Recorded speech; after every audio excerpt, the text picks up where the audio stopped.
Hello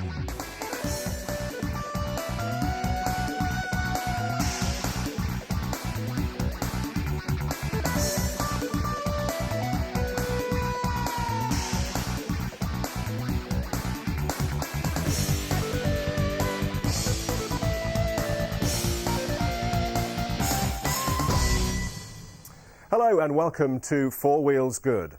Tonight we look back on 2 weeks of the NEC Motor Show, perhaps not the most startling show of the year, but at least there was evidence that the British motor industry is still alive and kicking. Later in the programme, Porsche, BMW and the Jaguar XK8. But first, the multi-million-pound relaunch of the Volkswagen Passat. The old model was solid, roomy and failed to sell very well. This time round, Volkswagen are determined the new Passat will break into the all-important fleet market. Here's Ginny Buckley. The Volkswagen Passat is one of the few VWs that's never managed to quite hit the mark. It's been criticised for its bland exterior, dark interior, the fact that it was always quite underpowered. So what about the new Passat? Well, it was unveiled at Paris and it's here at Birmingham 96 for all to see. The main problem is, I think the poor thing must be having a bit of an identity crisis. Because if I'm not very much mistaken, it looks rather more like an Audi. This was a criticism levelled at the old Passat, but the new one is class-leading in many respects, not the least of which is the value for money it offers. It's a high-quality car, it's bigger than the old one, it's exceptionally well-equipped, and yet it's priced to the same level as, say, a Ford Mondeo or a Vauxhall Vectra. Yeah, affordability has been a huge theme with VW recently, both in your advertising and in what the company's all about. Are you really trying to stick to this with the Passat? We did research a while ago to ask people why they did, if they were going to buy a car and didn't buy a Volkswagen, why didn't they buy a Volkswagen? And the answer always was, it's too expensive. And yet, with the Polo, for example, we had the car priced alongside its leading competitors. It was no more expensive than, say, a Fiesta. Had same levels of equipment, so spec for spec. So we thought, well, we'll have a single message, which is to tell people that a Volkswagen is more affordable than you think it is. And we're encouraging people to look in the price comparisons in magazines. And the result is we're on an absolute record sales here. We're having our best year ever. Paul, the old Passat was criticised for its rather bland styling, dark interior and that kind of notchy gear change that it suffered with. Have you overcome the problems this time? Well, the new car is completely different from the ground upward, and completely different design. It's slightly larger than the old one, slightly longer. It benefits from Volkswagen's group purchasing strategy, which means that you can have a completely new car, but high-value components like engines, transmissions, gearboxes, running gear, and a lot of the minor parts are shared with other Volkswagen product, so you can have a very well-equipped Volkswagen product for no more than the price of something like a Peugeot 406, a Vauxhall Vectra or a Ford Mondeo. Are you convinced that this time around you can grab the fleet buyers by the checkbooks and convince them that the VW Passat is the one for their fleets? We really think we can, because as with the Polo, we've got a car that's competitively priced. It's a high-quality product.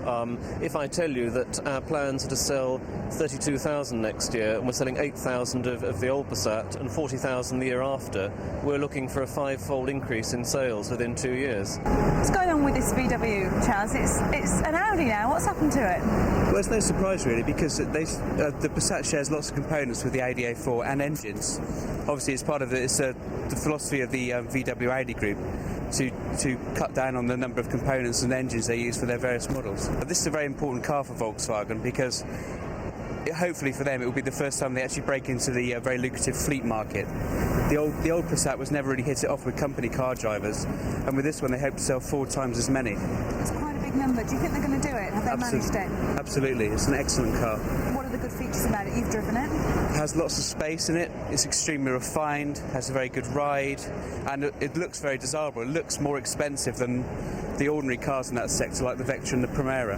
Yeah, it certainly does. It looks like it should be one class up almost from that. How important do you think image is in this kind of market? Image is crucial, really, because these days lots of company car drivers have their own budget to spend. They're not just given a car. So obviously, you know, Volkswagen are trying to attract the user chooser to go for a Passat rather than, say, something more mainstream like a Vauxhall Vectra or Ford Mondeo. I think they will achieve their target to sell 4 times as many Passats as the old model. Well, one of the big hits of the NEC this year was the Jaguar XK8. Never mind that it'll take you months to get hold of one. The public flocked to the Jaguar stand to feast their eyes on the latest sporting addition to the famous marque. Mike Rutherford escaped the madness that is the M6 in Birmingham to put the XK8 through its paces. Well, a car like this should be driven in somewhere like California or somewhere certainly on the west coast of America. And we're driving it in Salford, near Manchester.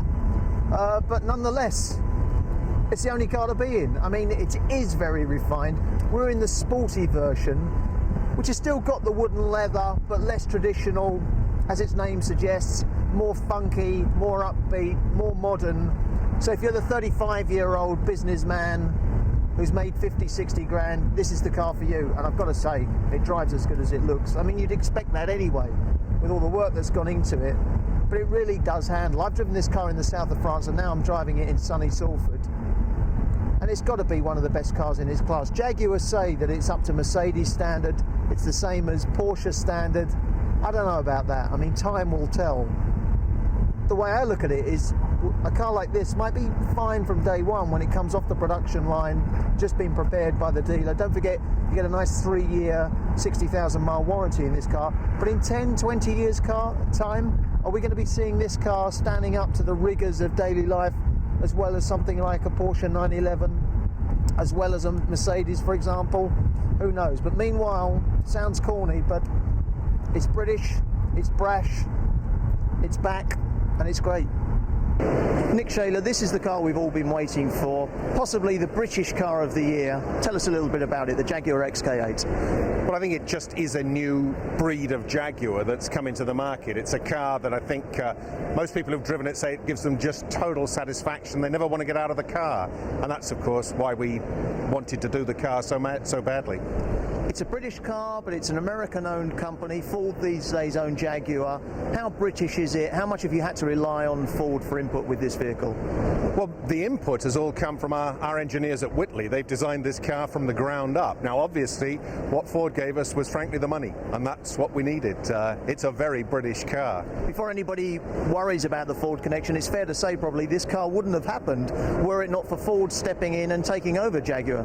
There's absolutely no question. Had Ford not done that, Jaguar would have been dead now. It's a British car, it's a driver's car. It is effectively the replacement for the E-Type, isn't it? Why not call it the F-Type?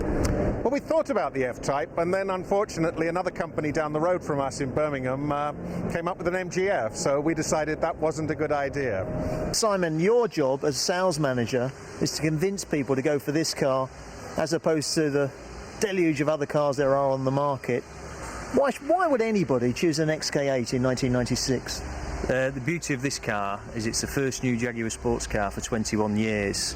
It's got the classic looks of the car like the E-Type, but with modern design and technology, it brings back tradition, but in a modern day sports car. Has it really got the looks? I mean, I know it looks great and I'd love to own one, and it's out of my price bracket, so I'm not criticising it. But when we see it along the old E-Type, and as I said earlier, this is really the successor to the E-Type. This is sort of the F-Type, although it's not called the F-Type, it's called the XK8. You know, I can't help thinking that it's not as sporty as perhaps it might be. It's a bit saloon car-ish. It's not a sports car in the sense that it's a small open-top kit car derived car. It's a Jaguar. It's a quality British-made car built on tradition, so it has the chunky looks of a big car. Jaguars have always made big cars, so traditionally it's a new modern-day looking car. And your reaction from customers so far? It's early days yet, but what has been the initial reaction from regular Jaguar customers? Regular Jaguar customers ordered their cars between 12 to 18 months ago before they even saw the car. Being traditionalists and always being Jaguar owners, they basically just put their order in then, and it's just created more and more desirability after the launch still, because people who want to order now will be looking to next year. You don't sell the XK8, you take the orders. Now, forget about what the salesmen say. Michael Sutcliffe, you're a proud Jaguar XK8 owner, and you've been a Jaguar owner for the last 30 years or so. How does this car stack up with what you've had in the past? I would say this is probably the best Jag that's ever been produced, both from the point of view of performance and style. What have you owned before this one? My first one was an E-Type, a coupe. I thought that was the end of the world. Of course, I was 30 years younger then. But by comparison, that was a real bone shaker. Fine on a straight line, but the braking in it was a little bit hairy. The braking in this is unbelievably positive. You feel secure. You feel you can do the speed, and you know you're going to stop. Now, with due respect, you're enjoying the best years of your life, but imagine that you were back in your 20s or 30s. Would this really satisfy your sporting cravings? Does it really look the part? Yes. Oh, yes. This would, in fact, if I could go back to have fun, this is the kind of car that would help me to get the fun. And we must stress that that last speaker wasn't an employee of Jaguar, a genuine Jaguar customer, just happened to bring his car in, and I can't help thinking that he'll be back soon to order another one.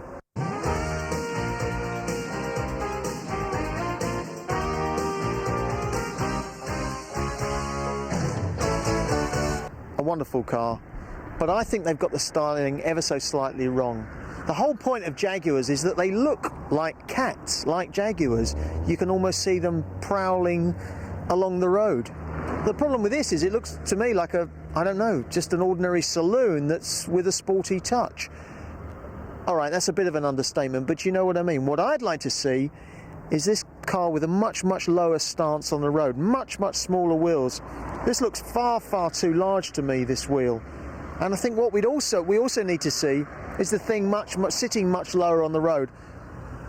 It almost needs a boot full of bricks or ballast or sand or something to lower the car down on the ground. Only then, I think, will it be the true sports car. Meanwhile, I think it's a very nice car, but for somebody in their 40s and 50s rather than somebody in their 20s or 30s.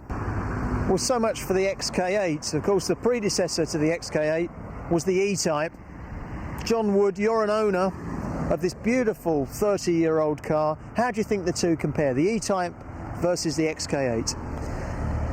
Well, I like the E-Type originally because it was the sports car that really became the classic car that everybody considers is the proper English classic sports car. Whether the XK8 will eventually do the same, only time will tell. I suppose the difference from the E-Type's point of view is that when it came out, it was actually in what is now called the supercar class. It was so much better and faster than anything else that was current at the time, which is probably the difficulty that the XK8's got, that it's really in a different market to the supercar. Do you think in 30 years' time people will honestly be standing there looking at the Jaguar XK8 of 1996 saying, what a wonderful beast this is, what a timeless classic? I mean, people are doing this with E-Types as we speak all over the world, particularly in America. Do you think the new car has got the same qualities? I think it definitely it's got back to what looks like a Jaguar, and it's got the curvy lines of the original Jaguar heritage, the D-types and the E-types, and really that's probably going to hold us in good stead, I suppose, in the future, that it looks a Jaguar sports car. All things considered, money no object, what would you prefer? An E-Type from 1967 or an XK8 from 1996, I should say? I think I'll have the E-Type and keep the change. Well, later in the programme, BMW, the new Renault Espace and Stirling Moss. But we'll leave you for the moment with a roundup of some of the other cars that were turning heads at the motor show.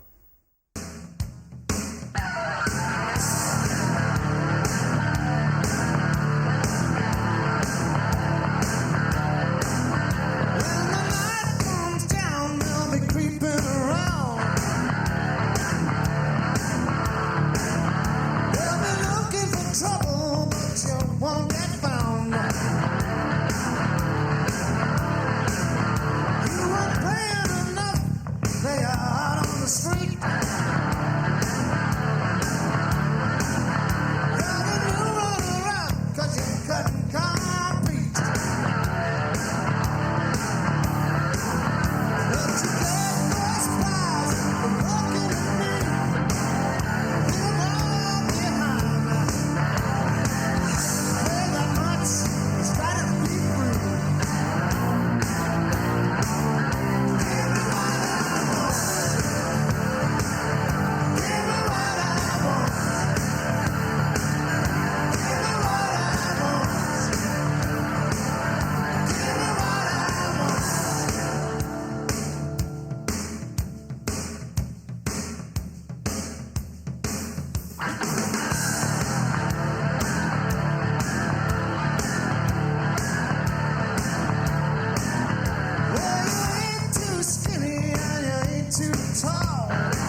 Welcome back to Four Wheels Good. Renault were the first to bring out what can be truly called a people carrier or multi-purpose vehicle. The Espace was a breakthrough and after slow sales to start with, truly established a completely new market for vehicles. At last, a completely revised Espace has been revealed. Who better to tell Ginny Buckley about the changes but one of the top designers on the team. So here we are at the new Espace, Patrick. Tell me about it. What have you changed this time around? Well, this is, in terms of interior packaging, quite a revolution, because contrary to what we do in normal cars, in let's say 99.9% of cars around the show, they have one heater, which is located right in the center of the vehicle. Heaters nowadays are absolutely huge. They're as big as a petrol engine of a car of the 1960s. It's extremely deep, it fills the whole of the instrument panel, which means that today we have very little available space for stowage. So we took the design challenge of developing a vehicle with two heaters, two smaller heaters, one located on the left-hand side, one on the right-hand side. And as a result, we've developed this absolutely huge storage space where you can actually put an attaché case if you want to. Which on an MPV is really what it's all about. You want movement and you want space to store things. Indeed. So storage has always been a big issue for the designers, because clearly the biggest challenge of the designers today is to push the component manufacturers to reduce the size of their components. Namely, the miniaturization that happened in the electronic industry. The first pocket calculator were as big as a phone in the 1970s, and now they're so small that sometimes they're even too small, the ones on the watches. So the big issue is that in the automobile business, the components have not been miniaturized, and we have so many new things like airbags and so on, which means that glove boxes have become glove boxes. You can only put a pair of gloves. So we are fighting for space within all our new vehicles. Why did you feel the need to update the Espace? Is it because you're the market leader and you're conscious of the others snapping at the heels? Well, yes, we launched the Espace. We were the first to launch an MPV in Europe 15 years ago. The first month we sold 4. So when you're a pioneer, you also take a lot of risks. And it took about slightly more than 10 years for the competition to follow up. And they've done that, I think, rather well. But basically, they designed not with a rear-view mirror, but certainly with an eye looking at what the Espace was doing. We have the advantage of having a tremendous customer base because we have loyalty from 15 years of customers. And it is through their help, and a lot of children also, because we work with children. We get them into the design studios and listen to them. Tell us, what do you think about this kind of fabric? Let them pile into it and mess it up, do you? That's how we design things like storage space, which looks like Alibaba's cavern, in the floor of the Scenic. And here we designed these special type of seats where they feel they have their own environment. The great thing I remember of my childhood was spending journeys at the back of seats, fighting with my sister. So I would have my muscles in my left thigh absolutely stiff by the time I would arrive at the end, because I fought during the whole journey for my territory. And this is how we design cars for children. We think about You've them. remembered all these things from your childhood and you put them into this car. So where next? Where does the Espace go from here? Well, clearly the next phase is going to be for more modularity, greater ease of movement within the car, knowing that we've spent a lot of our energy trying to make the seats a little less heavy. In fact, we've made them considerably less heavy.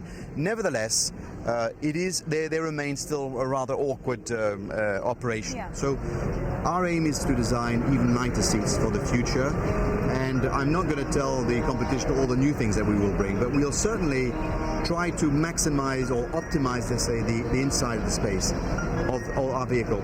We continually tell our engineers, gentlemen, the purpose of developing a vehicle is for it to carry as much space and to carry people, not to carry mechanical bits. So please keep the dirty bits as small as possible. Ginny with the new Espace. Now, one part of the show that the public rarely sees is the VIP lounges of the manufacturer's stands.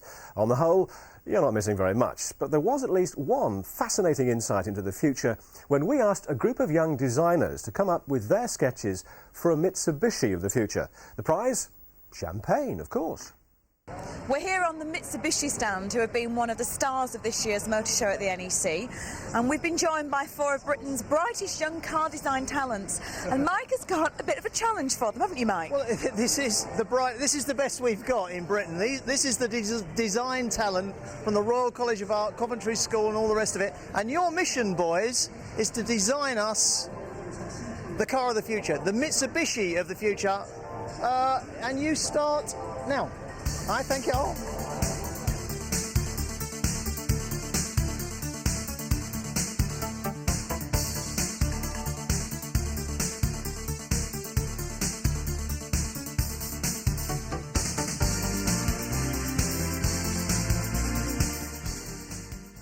Andrew? Yes. Stop it.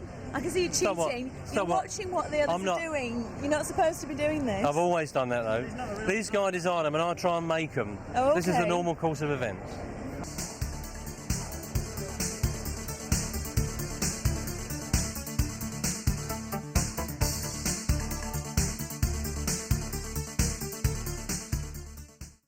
Steve Lewis, ace car designer from Spain. No sideburns, no ponytail. Call yourself a car designer. But faded jeans. Faded jeans, that's all right. Show it to the camera. What have you done? Mark Oldham, another graduate at the Royal College of Art in London, a Mazda man, TWR man. Mark, what have you done? Why? And show it to us. Why? Why? Why? Yeah, because you asked me. A little mid-engine sports car. How original. 2-seater. Neil Simpson, yet another graduate from the Royal College of Art. What is this car? It's the new Mitsubishi Coupe, mid-engined, 20-inch wheels, loads of glass. Andrew Miles is a man that didn't go to the Royal College of Art. In fact, he didn't even go to school. So I've learned a lot from these guys. And he's got a ponytail, which means he looks like a designer. And quite obviously, he's Look not. at that, that's excellent. Hang on. It's not. Oh, no, it's excellent. No. Hold on. He's cheated. He was tracing. Who did that? It's one I did earlier. Well, the boys have finished with their crayons. They put them away. Will you shut up, please? And we've I think got a winner, but I think we'll leave that to Ginny to decide. Ginny, who wins, who loses? Well, this is rapidly turning into an edition of Blue Peter, and they were all wonderful, apart from this one over here, Andy, who never went to school. Never went to school and can't really draw. But I think the winner for me is definitely the kind of scenic-inspired mini MPV. Steve Lewis, congratulations. And you know, the most amazing thing about that is that he's bald. In fact, car designer, no ponytail, bald patch.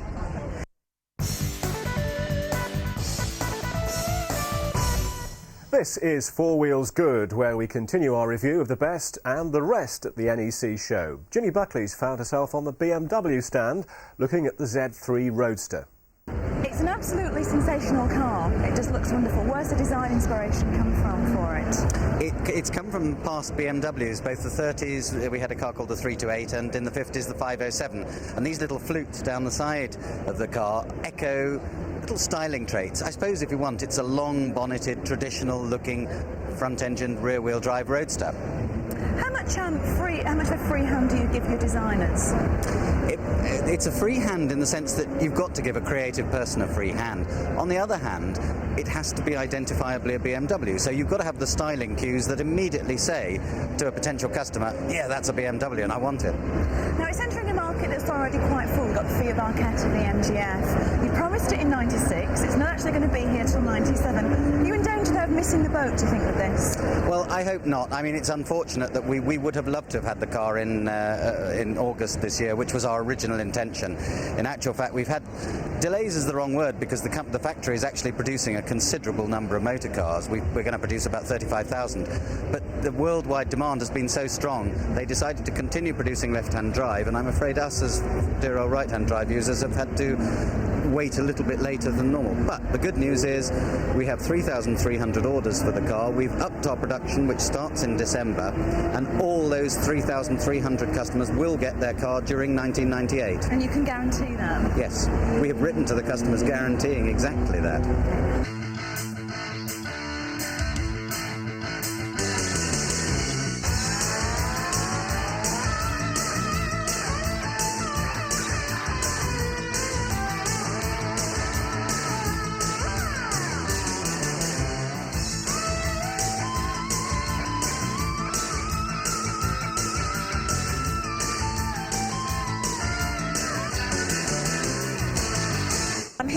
Peter Brill and Ian Nichols from the RAC, and Ian Nichols is actually the Patrolman of the Year.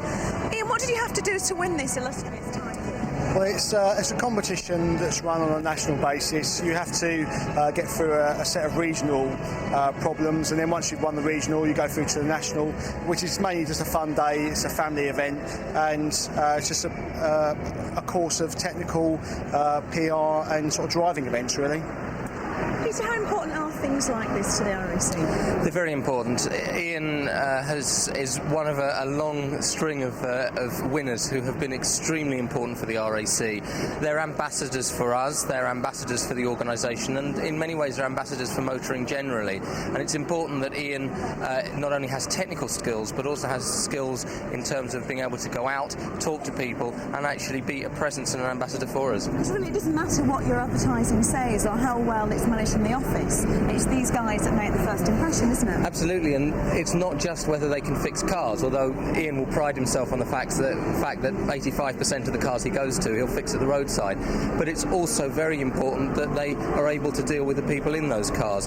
Very often, the biggest problem is not the fact the car's broken down, but the fact that the people in it should have been at a meeting 5 hours ago and are late, or whatever it is. And it's a stress situation, and all our patrols have to understand that when they go out to members, they have to be able to deal with that stress and make people feel that they're at ease and their problems are going to be solved for them. So Ian, then, you've got quite a varied job. You have to be a diplomat and a counsellor all in one.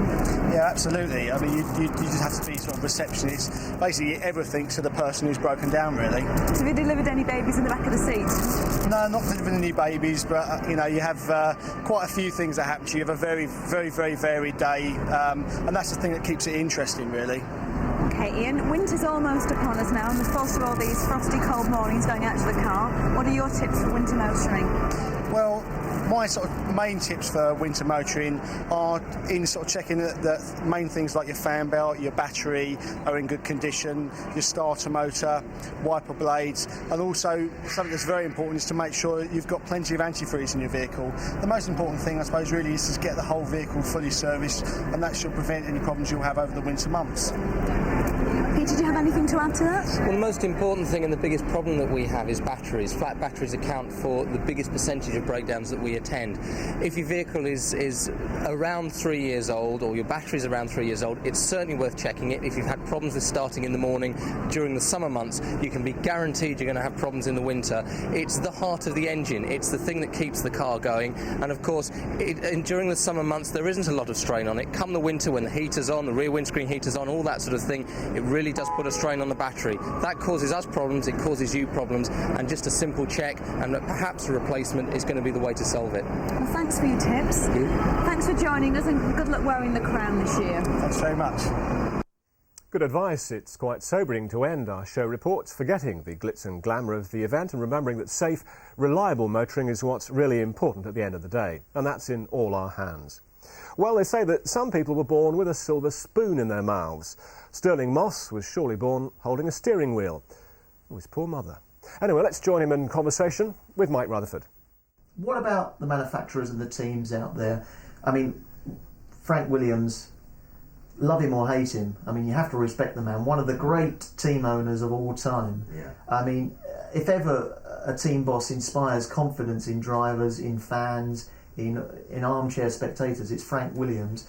He's got it sewn up, if you like. He's the number one man out there. What do you think of the rivals to Williams? I mean, the likes of McLaren, well, Ferrari, they got him down, don't they? I mean, yeah. I can remember we could have been sitting here talking about McLaren. Look how well they're doing, and they did. There's no two ways about it. And Ferrari, particularly in my era, I mean, Ferraris were always winning. And the problem, obviously, you've got when you win, say with Mercedes, is when you're at the top. There's only one way you can go, and that's down. You can't go on further up. You're at the top already. So that is the way, and that is unfortunately the way people often want to see you go. And one of the reasons I think the Mercedes got out, apart from the crash at Le Mans, which was so disastrous, was because they felt, well, look, we've got there, and there's no more to go, as in fact Renault now said. But I feel sorry, for the men at Renault, really, because being at the leading edge of motorsport and then suddenly having to, as I said to Adrian Newey, are you worried about the Renault engine, finishing at the end of next year? I presume you're not until the end then. He said, oh no, we're worried now. I said, why? He said, because they're continually developing their engine. The engine of the beginning of the year is not as good, obviously, as the end of the year. And he said, the problem we've got is that are they going to be able to keep this going? Because the guys who are there at the leading edge are obviously going to be pinched by other manufacturers. Otherwise, they're going to design the new camshaft for the new Clio, which is not very exciting after you've done a Formula One thing turning at 16,000 RPM, is it?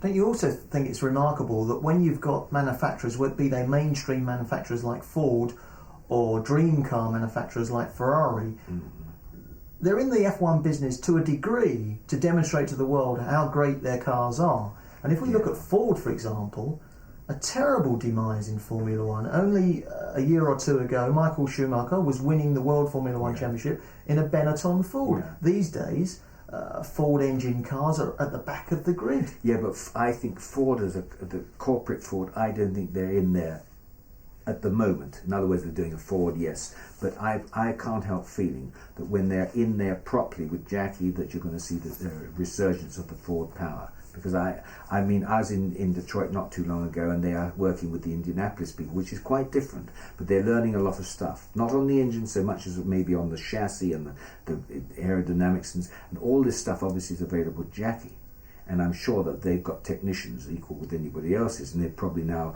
own some of the Renault guys as well. And I think you'll find that they have to be successful. Not next year, no, probably the year after. Somebody we should have mentioned in a Formula One context, and we didn't, is Eddie Irvine from Dublin. Seems to me, potentially, the man that is going to inherit the crown from Damon Hill as Britain's top racing driver. First it was Nigel, then it was Damon. Who better than Eddie Irvine to take on that position? It's a pretty staggering thought, actually, but I think you could be right. I mean, he's good. He's a breath of fresh air, I think, in motor racing, isn't he? I mean, he says what he wants to say and so on. I don't necessarily agree with what he says, but he is also a fairly competent driver. And I think that what I like about him is I think he does respect and understand that how good his team leader is, and I think it's a very, very good thing. He's also unfazed by Schumacher as well. I know that when I caught up with Eddie down at Suzuka about a year ago, I said, how are you feeling about joining Michael at Ferrari and being Michael's number two? And he said, I'm going to sort out Michael, he doesn't bother me. I'm going to get him over to Dublin for a few days and give him a few pints of Guinness. And I think, that's the sort of, healthy, sort of jovial atmosphere we need in Formula But I One. think that comes from respect. I think if once you can accept that a guy is better than you, say, all right, well, I mean, like I certainly accepted Fangio was better. I mean, well, I still want to beat him, but I think he's done that, and I think it's very good. One other thing I'd like to say about Michael, actually, is at the end of a race, it's so nice to see the guy get up there and he's won. He's thrilled. He really is keen. And, you don't see that all the time. We'll have more from Stirling Moss next week. We'll have a quick break, and then Ginny Buckley will be back with her company cars report, finding out what people drive and why. In-car stereos are certainly an important part of the driving experience these days. They bring us traffic information, news, and of course music to listen to. So what about the people whose job it is to keep us entertained and informed while we drive? What cars do they choose to drive? Well, to find out, I've come to a new radio station in Manchester, Light AM, to meet three of the staff and discover exactly what influenced them with their choice of cars. Light AM journalist Wendy Middleton drives an old model Toyota Corolla. And although she's keen to change, what's making her stick with the Toyota? I like it. It's not too heavy, and being quite small, that's important. The brakes aren't too heavy, the acceleration's quite good, and the steering isn't too bad, but I'd prefer power steering. As a small person looking at cars, is there an awful lot of choice out there for you? There are an awful lot of cars, but there's nothing that you really look at and think, that's great, I'd really like one of those. At least not in the price range that I'm aiming at. Everything just seems very bland and it's all the same, and sometimes you can't tell the difference between one marque and another because they seem to have borrowed the same pattern to make the car. Okay, so what things have you found wrong with it? If you could change anything on this car, what would you change? It's getting a bit old now, it's getting a bit rattly, it's using more oil than it used to. It's a question of age, really. It's also not got as many gizmos, features that newer cars have got. So you're a gadget freak? I do like to know what there is, and I would like to have more of them, but it's a question of price. So what about the future? Are you going to hang on to the Corolla, or have you got plans to change it? As I said, it's getting old, so I am looking to change, but I've not seen anything that I really like. As I said, I like the shape of the one I've got, so I'm looking for something that I look at and go, oh yes, that's nice, but everything just seems much of a muchness. It's a bit boring, really. It's a bit of a challenge there for the car manufacturers from you. I would think so, yeah, definitely. Everything looks the same. The Corollas of this era had a thoroughly capable hatchback, saloon and estate range, with economy and performance models, plus a four-wheel drive estate. They were well known for their reliability, build quality and limited depreciation. The Corolla was bland, but bomb-proof, rather like a good washing machine. The compact hatchback, saloon, liftback and coupe all had good engines with safe handling and excellent reliability, only let down by noise levels at speed. The more modern Corolla is one of the world's top-selling cars, topping the JD Power Customer Satisfaction League for years. But that doesn't mean it's one of the best to drive. On the road, it actually feels pretty much the way it looks. Smooth and competent, but dull. The 1.3 engine is poor, as is the 2-litre diesel. The 1.6 is better, but so it should be at around £13,000. And at that price, it's worth thinking about a Carina E instead. Legendary presenter Dave Cash has been in broadcasting for many years, working with plenty of other big names, including Kenny Everett. So what made him choose to drive an equally legendary car, the Ford Granada? It is a lovely car to drive. You don't get any problem with. You see, that's the hardest you have to work going around. The automatic transmission is very smooth, and it's got a lot of punch to it. If you actually put your foot down. I was in a 2-litre Granada that a friend of mine had once, and I didn't like it very much because it was underpowered. But when you put your foot down on this, when you need to get out of somewhere fast, and that's usually the reason for power, it really does shift. And I don't know the exact times, but especially from a rolling start, from a standing start, it's not like a Porsche or anything like that. But from a rolling start, if you're doing 15 or 20 miles an hour and you have to get around somebody in a hurry, you put your foot to the floor on this and it'll just take off. There's a lot of nice extras in the car, just looking around. I mean, you've got the electric windows, which are a nice addition, definitely. Certainly if you do a lot of driving, the sunroof is good. Yeah. What other things do you like about it inside here? I like the actual panel, the way the whole thing sits here. It's very easy to see everything. And of course you get used to the toggles, don't you? But I find them very easy to work. I like the idea of the mirror repositioning button, because a lot of this, you know, you turn it over here and you can do that mirror, and you put it over here, you can do that one. And the controls for the windows are all here, and the other two are down here. So you can actually do everything without having to take your eye off what you're doing, because I know where everything is now, obviously. I think that I'm going to be faced with a decision very soon with it in a few months, I have a feeling. It always goes flying past its MOT. It never causes much trouble.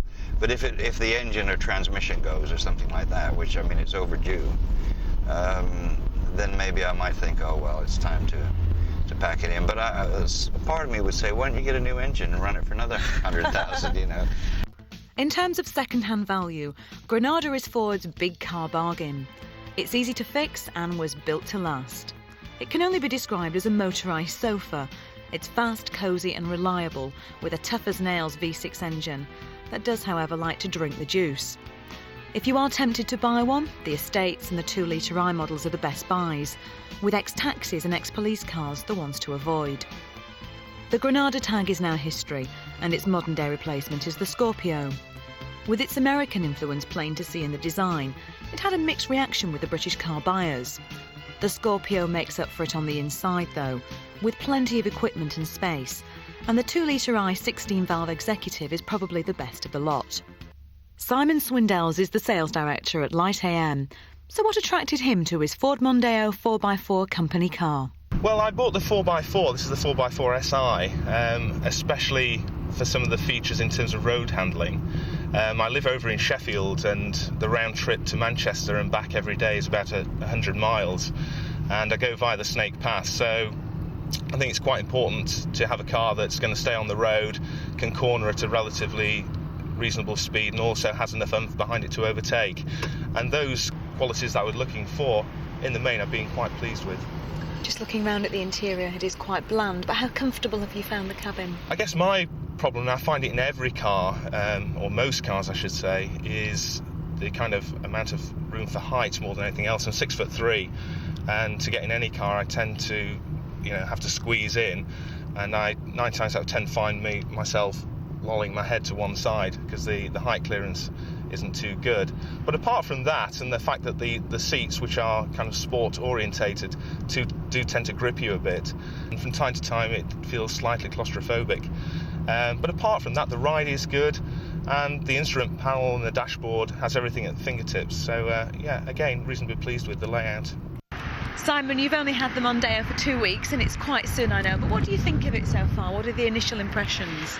Yeah, I'm very pleased. I think that's the fairest point to say. I mean, certainly in the drive from Sheffield over to Manchester every day, it's performed how I expected and how I wanted it to. It holds the road nicely, it corners well, it's got that oomph behind it for overtaking. If you had the unlimited budget, would you keep this one or would you change it? I'd have to change it, I'm afraid, and unlimited budget, well, I'd have to go for the Jaguar, the 3.2 Sport. For a long time now, I've harboured a dream of having one, and this is extended back to when I was a child and my godfather had one. Ever since then, I've been impressed with the cars. And if I could have a convertible as well for the summer, well, that would be lovely, yeah. If you turned up at a job in that, the clients would think your rates were too high. That's true. They'll be asking for discounts left, right and centre. The Mondeo is one of the best family cars around today. It looks good, it rides and handles well, and it has unmatched levels of equipment. The multi-adjustable steering wheel and comfortable seats make for a good basic drive, with all the switches and controls logically placed. If it's that good, what's Ford's secret? Well, the answer is that a strong range of engines and an excellent chassis are backed up by a model range that offers something for almost everyone. Saloons, hatchbacks and estates all abound in the Mondeo range. Whichever engine you choose, be it the 1.6, 1.8, 2 litre, up to the 4x4, you'll benefit from a quality present in all Mondeos. It betters the Carina, Primera, 405 and Cavalier, which makes it a very accomplished car. And it's become extremely popular with fleet and rental companies. Having said that, it's not all good news for Mondeo owners. Fuel consumption is poor, it has a cramped rear, and you will definitely hear the noise at speed. One other problem to present Mondeo owners will be the launch of the new 97 Mondeo. This new design will quickly outdate the old one, which will no doubt cause a flood of pre-96 models into the second-hand market, so be wary. Well, after the razzmatazz of the NEC, Ginny getting right back down to earth there with those company cars. Well, this gas-guzzling hulk of a programme has run out of fuel, but we'll be all tanked up again next week for another Four Wheels Good.